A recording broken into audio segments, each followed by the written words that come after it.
right, just to run down some quarterbacks as well that we think might be some late rounders that might have some upside.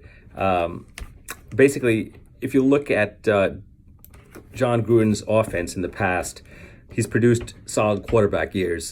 Just look up Rich Gannon, and the only success that he's had in the NFL is being in a John Gruden offense. So Rich Gannon put up some great numbers. I think he was in the league at the time Peyton was younger, and outmatched Peyton as far as fantasy numbers.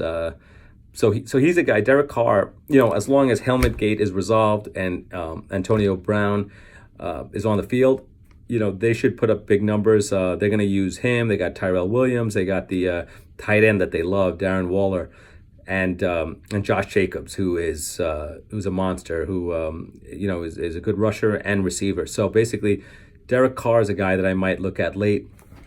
He has a tough schedule, though, a tough pass schedule, but he's a guy that can give you upside just because of the John Gruden coaching factor. I would take him more as a backup, but again, because you're putting a lot of hope in him, and then it's Oakland, so instead of just win, baby, they're just nuts, baby. So you gotta balance that. And look, if you pick him, you sign up for what you get, just like they did with Antonio Brown. But another guy that might be a good pick late is Jimmy Garoppolo, who has been forgotten probably, who comes back off the ACL injury.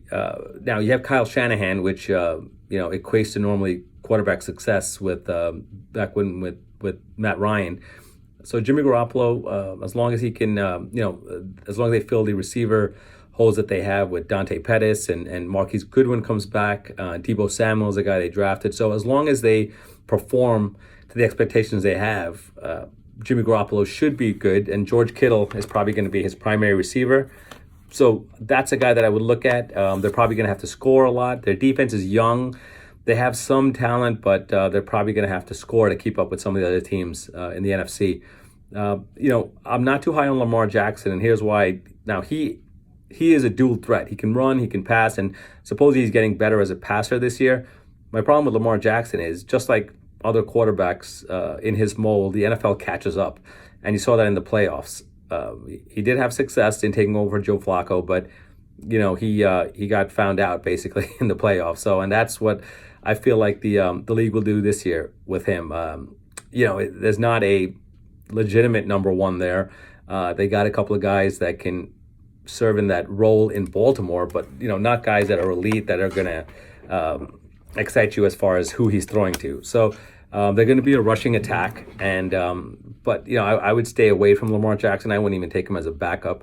There's some other guys that you could go after. Look, there's Tom Brady, and Tom Brady, I would move him up a little bit just because they have a good pass schedule this year. They have a great schedule overall, much like every year. I feel like the Pats get an easy slate, from the schedule makers. So maybe they have something in cahoots with them. But this year with Josh Gordon back, and you never know how long he's going to be back, but you hope they build a chemistry. And if they do, the last time he had a receiver, he had Josh Gordon, he put up good numbers, but the last time he had a similar mold type of receiver before Josh Gordon was Randy Moss, and him and Josh McDaniels, proved to have great success with that kind of player.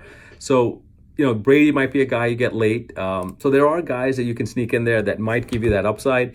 Again, we like Kyler Murray. We like Tom Brady as far as that. I don't like Tom Brady personally because I'm a Colts fan.